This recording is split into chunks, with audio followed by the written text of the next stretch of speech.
যেটা আমরা ডিসকাস করছি সেটা হচ্ছে এক্সক্রিটারি সিস্টেম বা এক্সক্রিশন।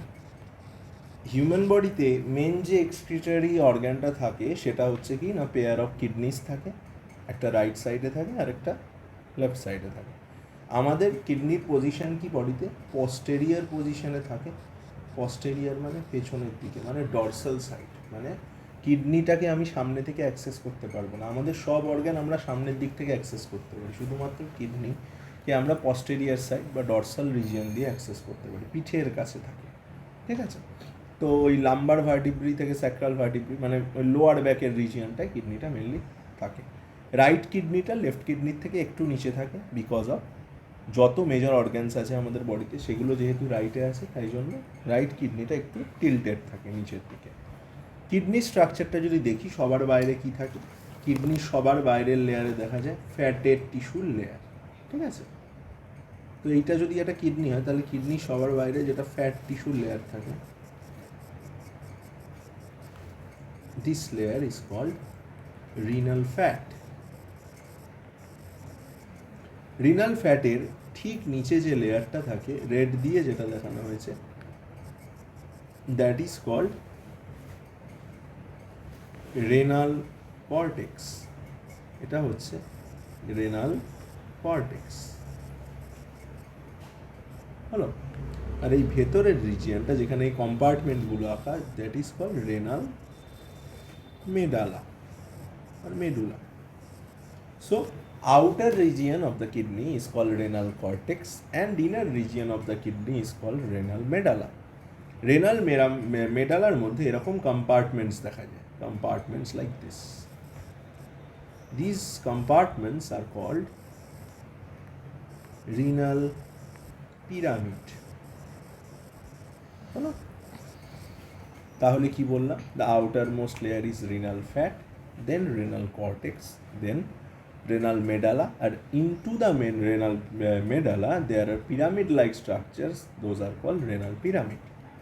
ঠিক আছে, রেনাল পিরামিডের মধ্যে আমি কনভলিউটেড পাইপ লাইক স্ট্রাকচার রেখেছি। এক একটা রেনাল মেডুলার মধ্যে মাল্টিপল নাম্বারে এরকম কনভলিউটেড পাইপ লাইক স্ট্রাকচার থাকে। That is the structural and functional unit of kidney, that is called nephron. Nephron is nothing but the cell of the kidney. যেমন structural and functional unit of life is cell, সেরকমই structural and functional unit of kidney is nephron cell. Okay, এই nephron সেলের স্ট্রাকচারটা হচ্ছে এরকম হয়। ঠিক আছে, অ্যাকচুয়ালি কিডনির মেকানিজম বা প্রিন্সিপালটা যদি বলি কী হয়, অন্যান্য সব অর্গ্যান যেমন হার্ট থেকে ব্লাড পায়, অক্সিজেনেটেড ব্লাডটা হার্ট সারা বডিতে ছড়িয়ে দেয়, এই অক্সিজেনেটেড ব্লাডটাকে কালেক্ট করে, সেরকমভাবে কিডনিও কিন্তু হার্ট থেকে অক্সিজেনেটেড ব্লাড কালেক্ট করে। হার্ট থেকে ব্লাড কিডনিতে এসে ঢোকে রেনাল আর্টারি দিয়ে। কিডনিতে কোনো কিছু এসে ঢুকলে বা কিডনি থেকে বেরোলে that will B termed as in the prefix, that is renal. Renal ওয়ার্ডটা প্রেফিক্সে ইউজ হবে। ঠিক আছে, তাহলে রেনাল আর্টারি দিয়ে কিডনিতে অক্সিজেনেটেড ব্লাড আসছে। ঠিক আছে, সেই অক্সিজেনেটেড ব্লাডটা রেনাল আর্টারিতে যখন ঢোকে, রেনাল আর্টারি দিয়ে কিডনিতে আসার পরে সেই রেনাল আর্টারিটা ছোটো ছোটো ছোটো ছোটো সেকশনসে ভেঙে যায় এবং প্রত্যেকটা কম্পার্টমেন্টসের কাছে সেকশনগুলো চলে যায়। Compartments means here this medullary pyramid. প্রত্যেকটা কম্পার্টমেন্টে একটা করে আর্ট্রিওল ঢুকে যায়, দিয়ে সেই আর্ট্রিওলগুলো আরও ছোটো ছোটো ছোটো ছোটো ব্রাঞ্চেস তৈরি করে এবং প্রতিটা ইন্ডিভিজুয়াল ব্রাঞ্চ এক একটা নেফ্রনের কাছে চলে যায়। এক একটা রেনাল পিরামিডের মধ্যে মাল্টিপল শয়ে শয়ে লাখ লাখ নেফ্রন থাকে এবং প্রত্যেকটা নেফ্রনের কাছে ওরকম ব্লাড ভেসেলের ব্রাঞ্চিং চলে যায়। নেফ্রনের মধ্যে ব্লাড ভেসেলের যে ব্রাঞ্চিংটা এন্টার করে, that branching is called afferent arteriole. Afferent arteriole. আর যে ব্রাঞ্চিংটা এক্সিট করে, that branching is called efferent arteriole. হলো, অ্যাফারেন্ট আর্ট্রিওল কিডনিতে এই নেফ্রনে এন্টার করছে, ইফারেন্ট আর্ট্রিওল নেফ্রন থেকে এক্সিট করছে। নেফ্রনের স্ট্রাকচারটা যদি একটু বলি, নেফ্রনের স্ট্রাকচারটা আমি বড় করে একটা আঁকছি বোঝার সুবিধার জন্য।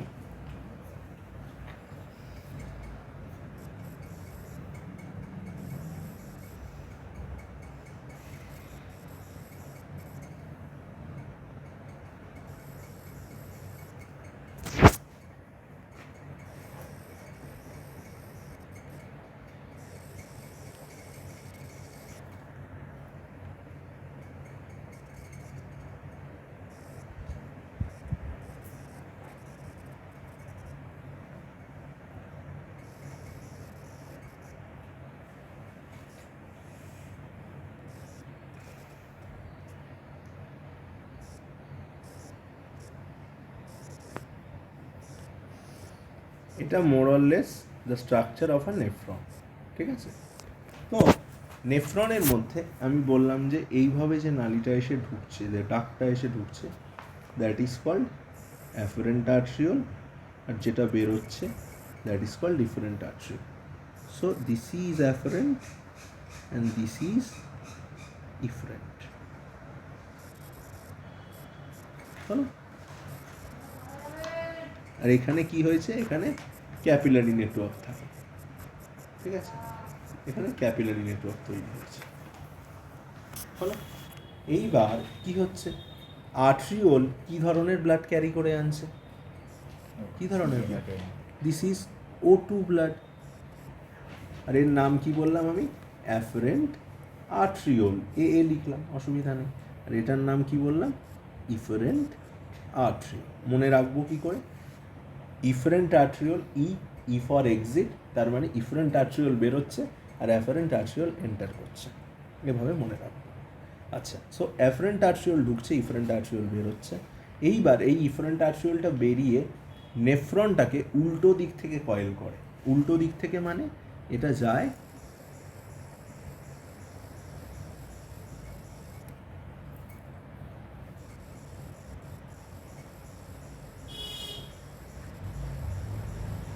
এরকমভাবে কয়েল করে।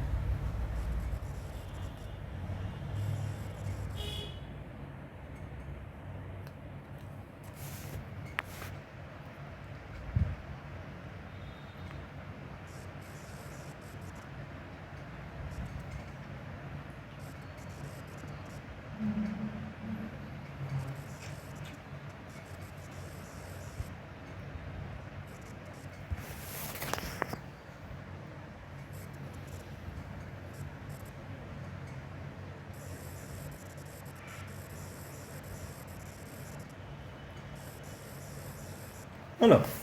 এটা কিন্তু উল্টো দিক থেকে কয়েলিংটা হয়েছে, বুঝতে পারছিস তো? দিয়ে এটা এরমভাবে বেরিয়েছে। তো নেফ্রন যদি বাঁ দিক থেকে ডান দিকে থাকে, তাহলে ডান দিক থেকে বাঁ দিকে পেঁচিয়ে থাকে কে না, এই ইফারেন্ট আর্ট্রিওলটা বেরিয়ে। ইফারেন্ট আর্ট্রিওল যখন বেরিয়ে এই চারিদিকে কয়েল করছে, এই কয়েলিংটার একটা নাম আছে, এই নামটা হচ্ছে কি? Peritubular capillary, just like a capillary network. হলো? এবার আমি নেফ্রনের পার্টসগুলোয় যাচ্ছি। সবার প্রথম পার্ট হচ্ছে নেফ্রনের এই ক্যাপসুল শেপের অংশটার নাম হচ্ছে বাউম্যানস ক্যাপসুল। বাউম্যানস ক্যাপসুল। প্রথম যে কার্ভেচারটা আছে নেফ্রনের, এই রেড, এই রিজিয়নটা, এই this region is called proximal convoluted tubule. এই ইউটার নাম লুপ অফ হেনলি। এই জায়গাটার নাম ডিস্টাল কনভিউলেটেড টিবিউল। আর এই অংশটার নাম সিডি অর কালেক্টিং ডাক্ট। এগুলোরও অ্যাব্রিভিয়েশন আছে, ডিসিটি লেখা হয় ডিস্টাল কনভলিউটেড টিবিউলকে, প্রক্সিমাল কনভলিউটেড টিবিউলকে পিসিটি লেখা হয়। তাহলে যদি আমি নেফ্রনকে ভাগ করি, তাহলে ডিফারেন্সিয়েশন কী হবে? সবার প্রথমে নেফ্রনের যে সেকশনগুলো আছে সেগুলো কি কি? সবার প্রথমে এই যে কয়েলিংটা তৈরি হয়, এই কয়েলিংটারও নাম আছে, যেখানে অ্যাপারেন্ট আর ডিফারেন্ট আর্ট্রিওল আছে। This section is called glomerulus. So the sections of nephron are at first glomerulus, then Bowman's capsule,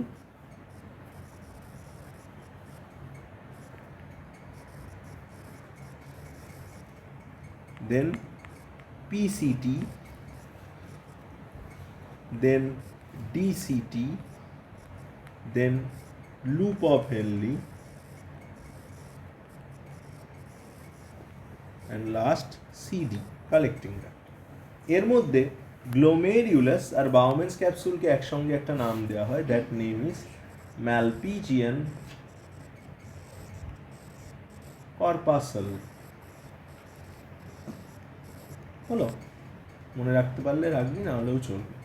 তাহলে প্রথম থেকে যদি সেকশনসগুলো দেখি, সবার প্রথমে অ্যাফারেন্ট আর্ট্রিওল এন্টার করছে, দিয়ে ক্যাপিলারি নেটওয়ার্ক তৈরি করছে, ইফারেন্ট আর্ট্রিওল হয়ে বেরোচ্ছে, পেরিটিবিউলার ক্যাপিলারি হয়ে উল্টো পথে ইনভার্টেডলি নেফ্রনকে কয়েল করে বেরিয়ে যাচ্ছে। হলো, এইবার এগুলো কেন করছে, প্রসেসটা? তো বললি তোরা কি না, অ্যাফারেন্ট আর্ট্রিওল কি ব্লাড ক্যারি করে এনেছে? Oxygenated blood. কেন ক্যারি করে এনেছে? অক্সিজেন সাপ্লাই করবে, রেসপিরেশনের জন্য হেল্প করতে, মানে টিস্যুর মধ্যে গ্লুকোজ ব্রেকডাউনে হেল্প করবে। এবার এই ব্লাডটা যখন গ্লোমেরুলাসের কাছে আসে, একটা জিনিস আমি কিন্তু ইন্টেনশনালি করেছি, দেখ এই ইনসাইড পাইপটা, ইনপুট পাইপটা মোটা, দ্যাট ইজ অ্যাফারেন্ট আর্ট্রিওল মোটা, আর ইফারেন্ট আর্ট্রিওলের ডায়ামিটার আমি ছোট করেছি। এরকমই হয় রিয়েল লাইফে, অ্যাফারেন্ট আর্ট্রিওল এর ডায়ামিটার বড় হয়, ইফারেন্ট আর্ট্রিওলের ডায়ামিটার ছোট হয়।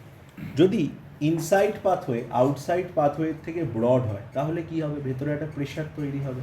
এন্টারের গেট এক্সিটের গেটের থেকে যদি বড় হয়, এক্সিট ছোট হলে কি প্রেশার বাড়বে? সুতরাং এখানে থাকা ব্লাডটার প্রেশার বাড়ে, যেটা ক্যাপিলারি নেটওয়ার্ক বা গ্লোমেরুলাসে আছে। তখন গ্লোমেরুলাস থেকে শুধুমাত্র প্লাজমাটা, ব্লাডের লিকুইড সেকশনটা, আরবিসি ডাব্লিউবিসি প্লেটলেটস বাদে লিকুইড যেটা, তার সঙ্গে মিশে থাকা impurities of blood, that is urea, ammonia, uric acid, hippuric acid, creatinine, এই ধরনের মেটেরিয়ালগুলো গ্লোমেরুলাস পাস করে এন্টার করে কোথায়? এই বাউম্যানস ক্যাপসুলের ভেতরে। বাউম্যানস ক্যাপসুলের ভেতরে এন্টার করার পরে তারা এরমভাবে নিচ দিয়ে যেতে থাকে, স্টেপ বাই স্টেপ। ঠিক আছে, স্টেপ বাই স্টেপ যেতে থাকে। সবার প্রথমে সেটা আসে কোথায়? এই পিসিটিতে। নেফ্রন কীরমভাবে কাজ করে জিনিসটা, যে যে জিনিসগুলো ইমপিউরিটি ছিল, ইমপিউরিটি বাদেও ওয়াটার, তারপরে মিনারেলস, সব কিছু নিজের মধ্যে ঢুকিয়ে নিল গ্লোমেরুলাস। মানে ধর 70% ঢুকে গেল, পুরোটা তো আর ঢোকে না, তাহলে তো এখান দিয়ে কিছুই বেরোবে না। ধর এখানে 100% ব্লাড আসলে ও 60% নিয়ে নিল এলিমেন্টসগুলো, 40% এই নালি দিয়ে যাচ্ছে আবার। আর এটা কন্টিনিউয়াস প্রসেস, প্রত্যেকটা নেফ্রনেই এই প্রসেসটা চলবে। এবার যেগুলোকে ঢোকাল, ওর মধ্যে তো সবই আর 100% ইমপিউরিটি নয়, কারণ ওর মধ্যে ওয়াটার আছে বললো, মিনারেলস আছে, ওগুলোকে বডিতে ফিরিয়ে দেওয়া সম্ভব। তখন নেফ্রন একটা ছাঁকনির মতো কাজ করে, যে জিনিসগুলোকে ও বডিতে ফিরিয়ে দিতে পারবে সেগুলোকে ফিরিয়ে দেয়, যেগুলোকে পারবে না সেগুলোকে বডি থেকে বের করে দেয়। এইবার লিকুইডটা যত নেফ্রন দিয়ে নিচের দিকে নামতে থাকবে, আচ্ছা নেফ্রনের মধ্যে যেটা এন্টার করলো সেটাকে কিন্তু আমি আর ব্লাড বলতে পারবো না, বিকজ সেই তার মধ্যে আরবিসি ডাব্লিউবিসি প্লেটলেটস কিচ্ছু নেই। আমি বলেছি only the liquid portion of the blood is present, I will call it a filtrate. Filtrate means যেটাকে আমি ফিল্ট্রেশন করছি, that will be called a filtrate. যেহেতু আমি এখানে এই লিকুইডটার ফিল্ট্রেশন করছি, that's why I am calling it a filtrate. So the filtrate that is entering the nephron will consecutively come to the PCT or proximal convoluted tubule. Proximal convoluted tubule যে প্রসেসটা ঘটে, that process is called selective reabsorption, মানে ওই ছাঁকনির কাজ যেটা বললাম। যেগুলো পিসিটি থেকে বের করা সম্ভব সেগুলো নেফ্রন বের করে দেয়, লাইক ওয়াটার বের করে দেয়, গ্লুকোজ বের করে দেয়, আয়ন্স বের করে দেয়। সেগুলো পিসিটি থেকে বেরোয়, আর রেড পাইপটা থেকে বেরিয়ে এই ব্লু পাইপটা এন্টার করতে থাকে। বুঝতে পারলাম? তাহলে কেন ব্লু পাইপটা ওকে কয়েল করে আছে বোঝা গেল। রেড পাইপের যত জিনিস সব ব্লু পাইপে ঢুকে গেল, যেগুলো বের করা সম্ভব, ইমপিউরিটি বাদে যেগুলো জিনিস ছিল। তাহলে এই প্রসেসটার নাম সিলেক্টিভ রিঅ্যাবজর্পশন। কেন সিলেক্টিভ রিঅ্যাবজর্পশন নাম? ভেঙে দেখলেই বোঝা যাচ্ছে সিলেক্টিভলি রিঅ্যাবজর্ব করা হচ্ছে, সব কিছু কিন্তু রিঅ্যাবজর্ব হচ্ছে না, only selective things from this section will be reabsorbed into the body. ওকে, তাই জন্য ওগুলো রিঅ্যাবজর্ব হচ্ছে। তারপরে এলিমেন্টটা কোথায় আসছে? এই নিচে ইউ শেপের পাইপ। এটাই আসার আগে আরেকটা জিনিস বলে দিই, যে গ্লোমেরুলাস থেকে যে প্রসেসটা হচ্ছিল, প্রেশারে লিকুইড সেকশনটা ঢুকছিল, ওই প্রসেসটারও একটা নাম আছে, that process is called ultra filtration. So আমরা পরপর দুটো প্রসেস বললাম। First one is ultra filtration, যেটা গ্লোমেরুলাস থেকে লিকুইডটা যখন বাউম্যানস ক্যাপসুলে এন্টার করছে তখন হচ্ছে। এটাকে আমি কি বলবো? ইন আ হায়ার প্রেশার, যেহেতু এখানে একটা প্রেশার গ্রেডিয়েন্ট তৈরি হচ্ছে, অ্যাফারেন্ট আর্ট্রিওল মোটা, ইফারেন্ট আর্ট্রিওল পাতলা, যেহেতু এখানে একটা প্রেশার তৈরি হচ্ছে, সেই প্রেশারের জন্য লিকুইডের মধ্যে থেকে ইমপিউরিটিস মিক্সড উইথ কি প্লাজমা, সেটা গ্লোমেরুলাস থেকে বাউম্যানস ক্যাপসুলে চলে যাচ্ছে। হাই প্রেশারে প্রসেসটা হচ্ছে বলে this process is called ultra filtration method. After the ultra filtration the filtrate will come to the PCT and the selective reabsorption will gonna take place. What is selective reabsorption? The things that can be moved back to the body or reabsorbed, যে কথাটা আমি use করছি reabsorb মানে আবার ফিরে যাচ্ছে, reabsorb that can be reabsorbed are reabsorbed by this PTC, peritubular capillary, which will come from the proximal convoluted tubule and will enter the peritubular capillary. তাহলে দুটো প্রসেস হলো। এরপরে লিকুইডটা নিচে নেমে আসছে এই লুপ অফ হেনলিতে। লুপ অফ হেনলিতে কী হচ্ছে জানার আগে আমি ডিসিটি জেনে নিই। পিসিটি আর ডিসিটি ইজ সেম। ডিসিটিতেও একই প্রসেস ঘটে যেটার নাম হচ্ছে সিলেক্টিভ রিঅ্যাবজর্পশন, মানে কিছু জিনিসকে কম্পারেটিভলি ছেঁকে তুলে নেওয়া হয়, যেগুলো কোথায় ঢুকে যায় ওই পেরিটিকুলার ক্যাপিলারির মধ্যে ঢুকিয়ে দেওয়া হয়। বাদ বাকি যেগুলোকে এতটা প্রসেসে ছাঁকা হলো সেগুলোকে সব ব্লু ক্যাপিলারিটায় ঢোকানো হলো, যেগুলোকে ছাঁকা গেল না সেগুলোকে এই যে নালিটা আছে দাঁড় করানো যে ডাকটা আছে এটার মধ্যে চলে আসে, that is call collecting duct. এক একটা কালেক্টিং ডাক্টের সাথে 10-12টা করে নেফ্রন কানেক্টেড থাকে। তো সব নেফ্রন যে যে জিনিসগুলো ফিরিয়ে দিতে পারলো তারা তাদের পেরিটিকুলার ক্যাপিলারিতে ফিরিয়ে দেয়, যেগুলো ফেরাতে পারলো না সেগুলো সব জমা হলো কোথায়, সিডিতে। ঠিক আছে, এইবার হেনলিজ লুপ বা লুপ অফ হেনলিতে কী হচ্ছে একটু দেখি। লুপ অফ হেনলির জন্যই কিন্তু আমাদের টোটাল ইউরিন কোয়ান্টিটিটা আমরা ফিক্সড রাখতে পারি। লুপ অফ হেনলি খুব মজাদার একটা কাজ করে। লুপ অফ হেনলির দুটো ইউনিট আছে, এরকম দেখতে ইউ শেপের একটা পাই হলো।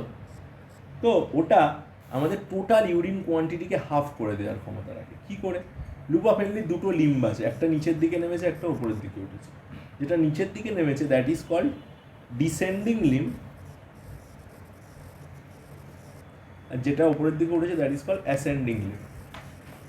আচ্ছা, এর চারিদিকে ওই পেরিটিকুলার ক্যাপিলারিটাও পেঁচিয়ে আছে, তাই তো, উল্টো হবে।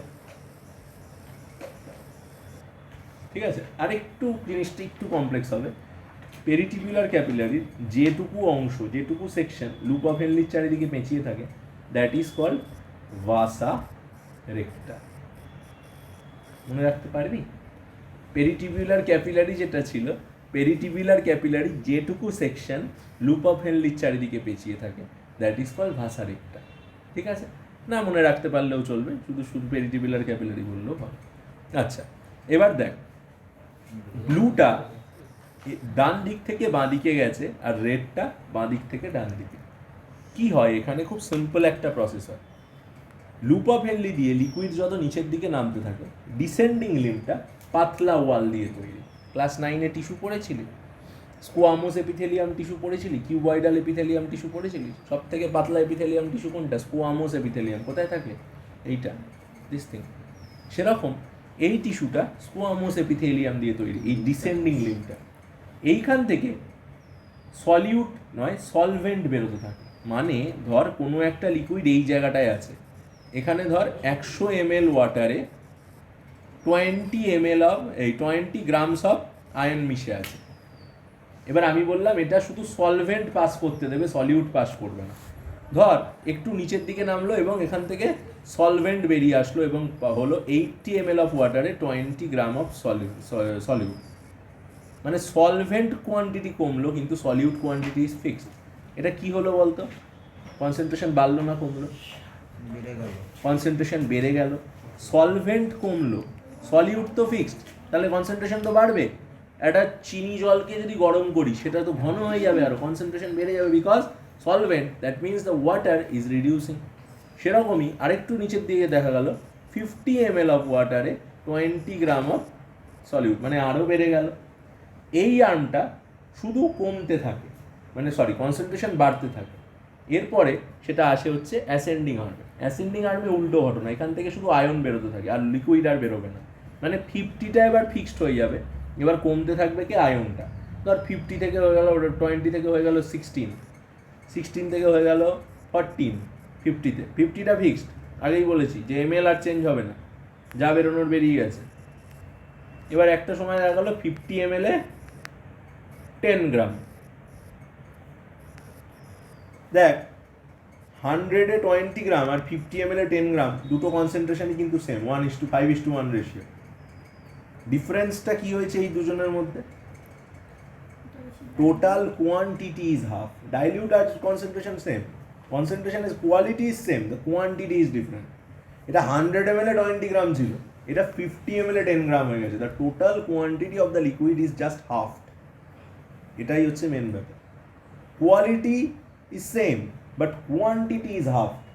এই জন্য আমাদের বডিতে ইউরিন কোয়ান্টিটি কমতে পারে, আমাদের লুপ অফ হেনলি লিকুইড বার করে, আর এই ডিসেন্ডিং লিম্বটা আর অ্যাসেন্ডিং লিম্বটা আয়ন বার করে, যার জন্য আমাদের টোটাল ওয়াটার ইনটেক থেকে টোটাল ইউরিন কোয়ান্টিটি হাফ হয়ে যায়।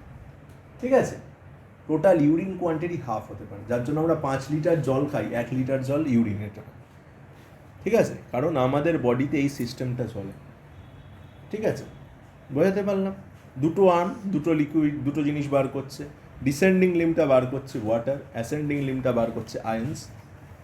এন্ড রেজাল্ট দুটোই সেম হচ্ছে, কিন্তু total water plus total ion is just half. ছিল 120 হয়ে গেছে 50-10। This process has a name. যেহেতু লুপ অফ হেনলি বাঁ দিক থেকে ডান দিকে এবং পেরিটিকুলার ক্যাপিলারি ডান দিক থেকে বাঁ দিকে যাচ্ছে, that's why they two are countering each other, the currents of them are countering each other, that's why this process is called counter current mechanism. Counter current mechanism হলো, এইটা হলো কাউন্টার কারেন্ট মেকানিজম। এই counter current মেকানিজমের জন্য আমাদের total quantity of urine can be halved. এই প্রসেসটা আমাদের ইউরিন ফর্মেশনের ক্ষেত্রে খুব ইম্পর্ট্যান্ট একটা প্রসেস, যার জন্য আমাদের ইউরিন কোয়ান্টিটিটা লিমিটেড থাকে। ঠিক আছে, আচ্ছা, আর একটা জিনিস আছে, সেটা হচ্ছে এইবার যে ইউরিনটা তৈরি হলো, মানে ইউরিন তো নয়, এই ফিল্ট্রেটটা সবার প্রথমে প্রক্সিমাল কনভলিউটার টিবিউল, তারপরে লুপ অফ হেনলি, তারপরে ডিস্টাল কনভলিউটার টিবিউল কভার করার পরে কোথায় আসছে? সিডি বা কালেক্টিংটা। সিডিতে যখন চলে যাচ্ছে আমি সেটাকে ইউরিন বলতে পারবো, এতক্ষণ বলতে পারছিলাম না, এবার আমি সেটাকে ইউরিন বলতে পারি নির্দ্বিধায়, কোনো অসুবিধা নেই। সিডিতে আসার পরে এরকম মাল্টিপল সিডি পরপর কানেক্টেড থাকে, মানে এক একটা সিডির সাথে এক একটা নেফ্রন, অনেকগুলো করে নেফ্রন কানেক্টেড থাকে। সিডিগুলো ইউরিনটাকে কালেক্ট করে, সিডিগুলোর সামনে একটা করে দেখ ফানেল খুলেছে, দেখেছিস তো? সিডিগুলোর সিক্রেশনটা এই ফানেলে এসে খোলে। This funnels are called minor calyx. Minor calyx একটা বড় ফানেলে খুলেছে, দেখ, এটার নাম হচ্ছে মেজর ক্যালিক্স। মেজর ক্যালিক্স একটা পাইপ হয়ে গেছে, এই পাইপটার নাম ইউরেটার। ইউরেটারটা গিয়ে খুলেছে আমাদের কোথায়? নিচে থাকে ইউরিনারি ব্লাডার। তাহলে পাথওয়েটা যদি বলি, সবার প্রথমে কি? সবার প্রথমে নেফ্রন, নেফ্রনের থেকে সিডি কালেক্টিং ডাক্ট, সেখান থেকে মাইনর ক্যালিক্স, মাইনর ক্যালিক্স থেকে মেজর ক্যালিক্স, মেজর ক্যালিক্স থেকে ইউরেটার, ইউরেটার মানে ওই পাইপটা, ইউরেটার গিয়ে ঢুকছে ইউরিনারি ব্লাডারে। তাহলে নেফ্রন থেকে কালেক্টিং ডাক্ট, কালেক্টিং ডাক্ট থেকে মাইনর, মাইনর থেকে মেজর ক্যালিক্স, মেজর ক্যালিক্স থেকে ইউরেটার, ইউরেটার থেকে ইউরিনারি ব্লাডার, সেখান থেকে ইউরেথ্রা দিয়ে রিলিজ করে দেয় বডির বাইরে। আর এই যে এইখানে কিন্তু প্রত্যেকটা প্রসেসের সাথে একটা মিল আছে, দেখ, যেটা এখান দিয়ে লুপ অফ হেনলি থেকে বেরোচ্ছিল সেগুলো কিন্তু সব ঢোকে কিন্তু এই ব্লু পাইপটা। এইবার এই ব্লু পাইপটা সব কিছু কালেক্ট করার পরে এই যে দেখিয়েছিলাম এখান দিয়ে বেরোচ্ছে, এটা কিন্তু একটা নেফ্রনের ব্লু পাইপ। এরকম লাখ লাখ নেফ্রন আছে, প্রতিটা নেফ্রন থেকে এরকম একটা করে ব্লু পাইপ এসছে, সেগুলো সব মিলে গেছে দিয়ে কী তৈরি করতে পারে বলতো? Renal when. রেনাল আর্টারি হয়ে ঢুকেছিল, চেম্বারসে ভেঙেছিল, দিয়ে প্রত্যেককে ব্লাড দিল, তাদের মধ্যে থেকে বেরোলো, জিনিসপত্র কালেক্ট করলো, সবাই মিলে জুড়লো, রেনাল ভেন হলো, আবার হার্টে ফিরে গেল। ঠিক আছে, পুরো প্রসেসটাকে সাইক্লিক ওয়েতে মনে রাখতে হবে। কী করে মনে রাখবো? অনেকেরই হয়তো এখন একটা প্রশ্ন মাথায় ঘুরছে, এতগুলো টার্মিনোলজি আমি কি করে মনে রাখবো? আমি তো একের পর এক বলে গেলাম। সেটা হচ্ছে আমাকে আমার মাইন্ড ম্যাপিং তৈরি করতে হবে। কি করে আমি মাইন্ড ম্যাপ তৈরি করব? যে ওয়ার্ডটা হয়তো আগে শুনেছিস তোরা, মাইন্ড ম্যাপ, তৈরি করতে পারিস না। আচ্ছা, শিখিয়ে দিই, একটার মধ্যে সব হয়ে যাবে। কি জিনিসটা আমরা পড়ছি? কিডনি। কিডনির সেকশন কি কি? Cortex, medulla. কিডনির মধ্যে আছে কে? এই দুজনের মাঝে, মানে এই দুজনের কিছুটা কর্টেক্সে কিছুটা নেফ্রনে একই সঙ্গে বসে আছে কে? নেফ্রন। যে নাকি কি স্ট্রাকচারাল ফাংশনাল ইউনিট হলো। নেফ্রনের স্ট্রাকচারে কি কি আছে? গ্লোমেরুলাস, বাউম্যানস ক্যাপসুল,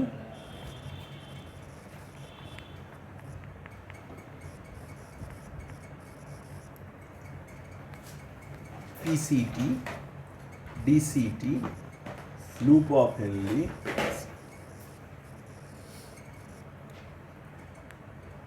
আর সিডি।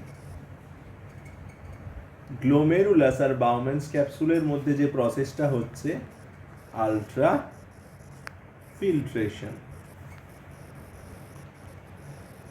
যেখানে অ্যাফারেন্ট আর্ট্রিওল ঢুকছে, বেরোচ্ছে কে? ইফারেন্ট আর্ট্রিওল হলো। সেই ইফারেন্ট আর্ট্রিওলটা ইজ মেকিং পেরিটিউবুলার ক্যাপিলারি। ঠিক আছে? পিসিটি আর ডিসিটি প্রসেসটা করছে সিলেক্টিভ রিঅ্যাবজর্পশন। সিলেক্টিভ রিঅ্যাবজর্পশন কোথায় হচ্ছে?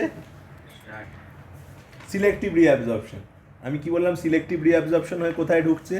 দেখ, মাইন্ড ম্যাপ করার অ্যাডভান্টেজ। কোথায় ঢুকছে? এই পেরিটিউবুলার ক্যাপিলারিতেই তো ঢুকছে, তাই না? আচ্ছা, লুপ অফ হেনলি কি করছে? কাউন্টার কারেন্ট মেকানিজম, ইউ শেপের পাইপে, সেটাও কোথায় এন্টার করছে? পেরিটিউবুলার ক্যাপিলারিতেই এন্টার করছে। আর প্রসেসগুলোর নাম কি যেটার মাধ্যমে ঢুকছে? রিঅ্যাবজর্পশন, তাই তো?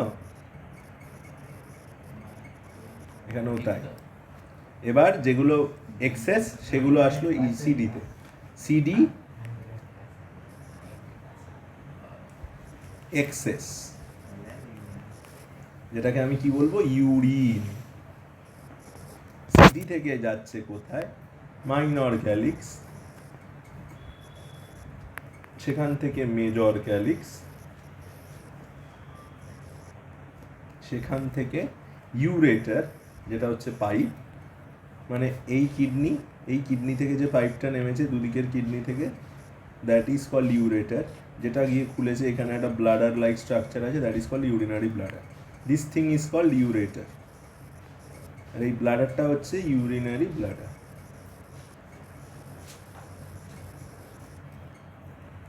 তাহলে ইউরিনারি ব্লাডার, আর এর মুখে একটা মাসল থাকে, this muscle is called urethra. ঠিক আছে? আর এইখানে যেগুলো অ্যাবজর্বড হলো পেরিটিউবুলার ক্যাপিলারি, এই পেরিটিউবুলার ক্যাপিলারি কোথায় যাচ্ছে?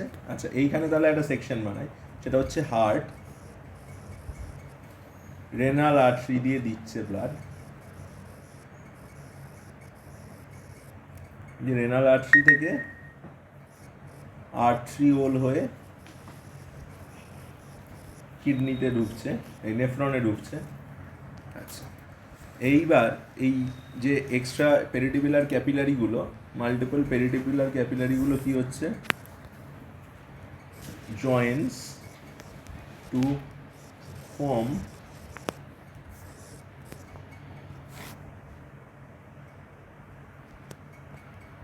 Renal vein. সেই রেনাল ভেনটা কোথায় যাচ্ছে? হার্টে আসছে। হলো, এই হলো আমার কনসেপ্ট। আমি যদি এইটা একবার দেখি তাহলে আমার কিন্তু গোটা এক্সক্রিশনটা একবার রিভিশন হয়ে যাবে। ঠিক আছে।